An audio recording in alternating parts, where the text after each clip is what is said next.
I can assure you I've never been wined and dined by that group or anybody like it. I don't know whether the things that you are saying are true or not true, quite frankly, and about them.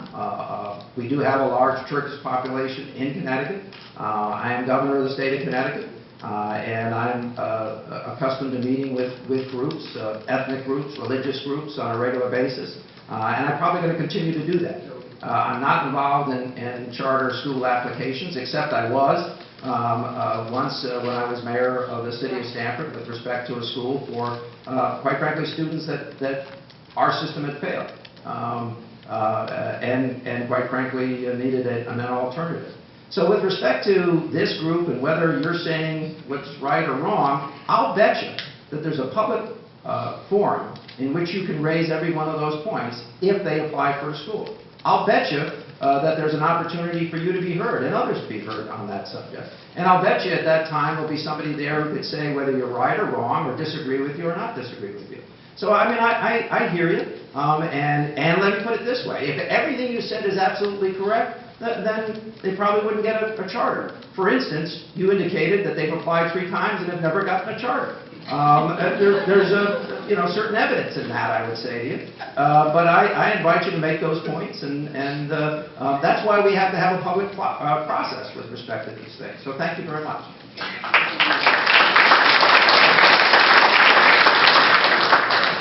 Governor Diane Mortelli, and then followed by Linda Daplinsky. Hello. Diane. Hi, Governor. I didn't know your name before you got up here. Diane Mortelli, and I thank you for being here, and I apologize for my aggressive way. I was so worried. I essentially work for you. I'm a business owner. I own a rest home. There's only 75 of them in Connecticut. Yeah. It's an agreement that we have with the state, and we provide a service that is so valuable and wonderful, and it's the last real bargain. We often tell people we're the last stop before a nursing home. We do our services. We provide a room, heat, housekeeping, laundry, 3 meals a day, 3 snacks, round-the-clock supervision, med care. We do all that for $80 a day, and nursing homes do it for about $350 a day. So we're the real bargain, and as these budgets go up, we're losing ground, and we're not getting the support we need, and we really should be. In your future, you have us housing early released criminals, and at present, we're housing, I am 99% schizophrenia. So as long as my people are well maintained and well balanced, we have no problems. But in the lack of care, in the declining support, we will have more and more, God help us, Sandy Hook issues, because these are the people, these are parents, people have nowhere to put them. There is nowhere to help. I would beg of you to sit down, and I have such suggestions. What you're saying now is that you want to put a cap on what we can spend. And I can see that there's a need because everything has to be tight, but it shouldn't be what we spend, it should be how we spend it, because you also instituted a new law that we have to have the residence rooms at 72 degrees and our thermostats at 75, but you want to put a cap on what you'll pay for heating oil. So I have no choice to abide by the law. I have to fire staff. I have lost 3 staff in the last 4 years. I have dropped our medical insurance, my own included. It's embarrassing and demoralizing, and we've all lost our pension plans.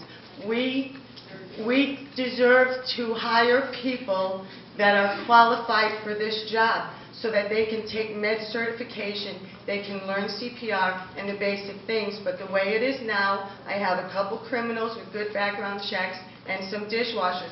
I'm sorry, I'm sure everyone here has tried to place a loved one somewhere. There is no support, and we're your last bargain. I'm begging you to please help us restore our staff to the people they should be, with an education so that they can detect early problems, because everything in mental health is early detection. We see those residents breaking down, but if I have a criminal, he really doesn't care. Where's your home?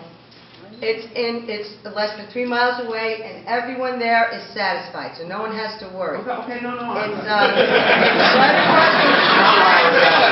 We carry all 12 knives. No. I pay for my own son and his education. Thank you very So much. let me, I'll certainly ask, have you sat down with the Commissioner of DSS? I am currently in negotiation. He's very difficult to reach, but our problem is so severe that we're considering selling or bankruptcy. I've hired an accountant and a lawyer, Sure. working very aggressively. But Governor, you could fix this, and I am smart enough to know how. I'm a licensed CNA. I worked 15 years in nursing Okay, all right, homes.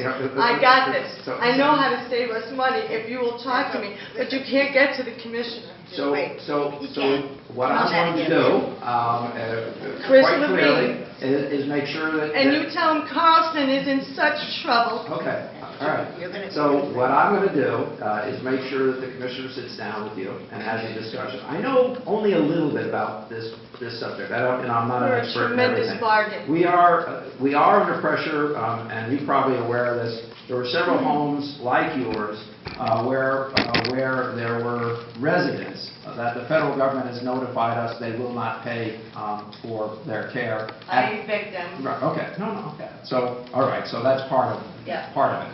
So, if we're making mistakes, and by the way, I argued with the federal government that they shouldn't have done it, that in fact, what was being represented was a pretty good bargain, quite frankly.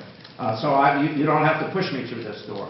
But what I will do is make sure we'll give you time, we'll take your name, we'll give you a card, and if you'll come to Hartford, or if the Commissioner's going to be down here in the next few weeks, he'll meet with you. I'll have him meet with you. I would welcome that opportunity. Okay. And if you see Chris Levine, you tell him to save Carlson Place because we are an excellent facility. I'm not sure I know who Chris Levine is. The commissioner. No. Okay. It may be a deputy. And who do we have?